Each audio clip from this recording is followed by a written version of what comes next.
नमस्कार। आज के इस एक्सप्लेनर में हम एक बहुत ही दिल छू लेने वाली कहानी पर बात करने वाले हैं। सीतापुर गांव की ये कहानी सुनने में तो शायद दो भाइयों के बीच जमीन जायदाद के झगड़े जैसी लगे, लेकिन आज हम इसे एक बिल्कुल अलग नजरिए से देखेंगे।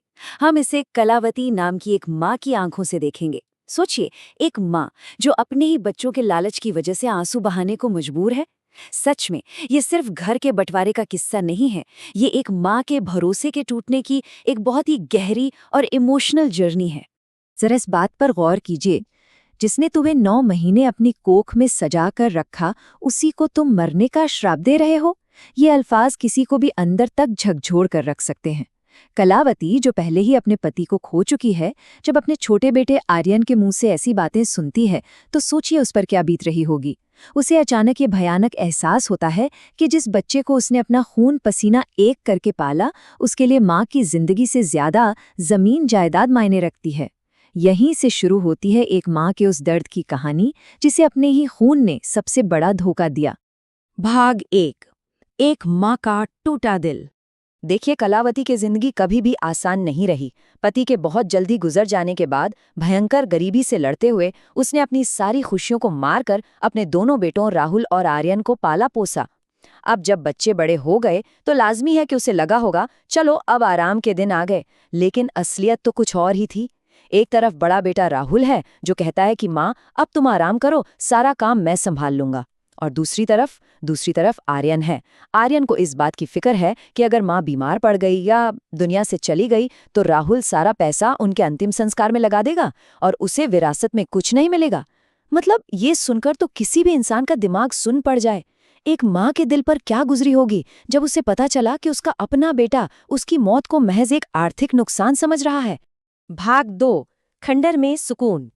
इस पूरे ड्रामे के बाद बड़े बेटे राहुल ने एक ऐसा कदम उठाया जो सच में बहुत बड़ा था। घर में रोज रोज की कलह और कोर्ट कचहरी से बचने के लिए और अपनी माँ के सुकून के लिए राहुल ने आर्यन को सब कुछ दे दिया और खुद के लिए गरीबी चुन ली। जरा सोचिए कलावती के दर्द के बारे में।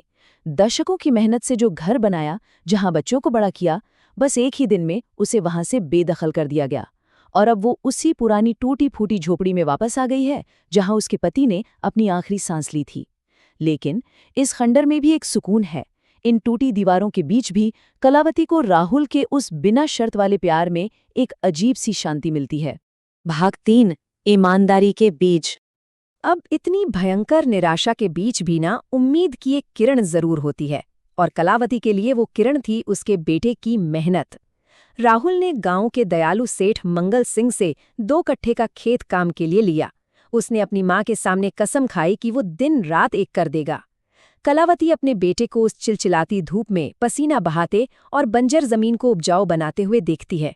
जब राहुल उस सख्त मिट्टी से ताज़ी सब्जियां उगाकर लाता है तो यकीन मानिए कलावती का सीना गर्व से चौड़ा हो जाता है।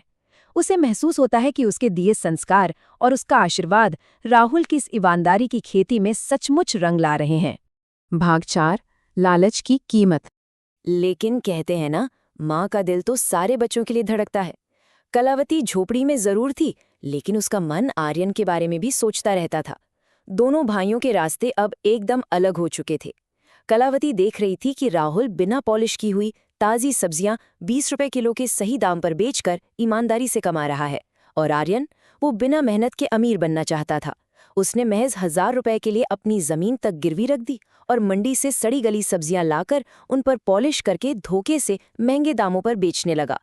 कलावती को ये देखकर और भी तगड़ा झटका लगा जब गांव वालों ने आर्यन की चोरी पकड़ ली। देखते ही देखते आर्यन का ठेला खाली रहने लगा। लोग उसे खरी खोटी सुनाने लगे, जबकि राहुल का ईमानदारी का काम बहुत तेजी से आगे बढ़ने लगा।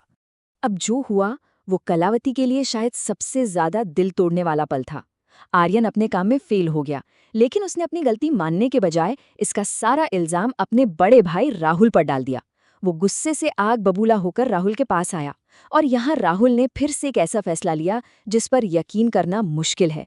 उसने कहा, मेरे भाई, मैं तुम्हारे रास्ते में कभी नहीं आऊंगा। आर्यन की जलन को शांत करने के लिए राहुल ने अपना चलता हुआ खेती का काम भी छोड़ने का फैसला कर लिया। आप उस खामोश दर्द और बेबसी का अंदाजा लगा सकते हैं जो कलावती ने उस वक्त महसूस की होगी। उसका सीधा साधा बेटा, जिसने इतनी मेहनत से सब कुछ खड़ा किया था, वो सिर्फ अपने लालची छोटे भाई के आगे घुटने टेक रहा था।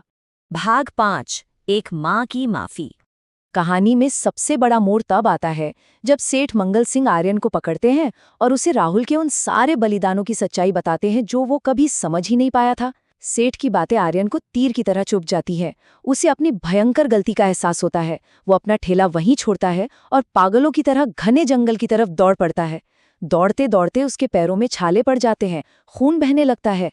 ये दर्द उसके उस गहरे पछतावे और गिल्ट को दिखा रहा था जो उसके अंदर उबल रहा था।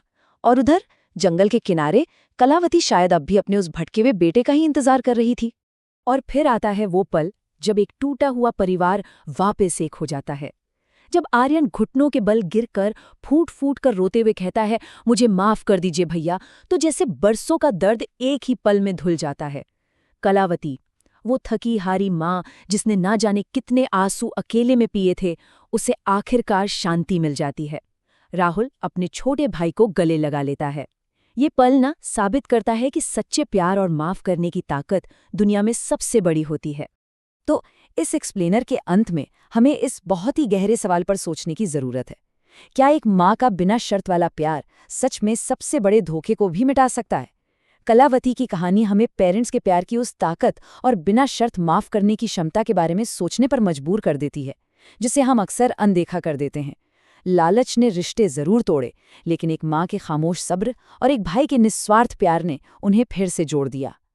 इस एक्सप्लेनर से जुड़ने और इस कहानी पर हमारे साथ विचार करने के लिए आपका बहुत बहुत धन्यवाद।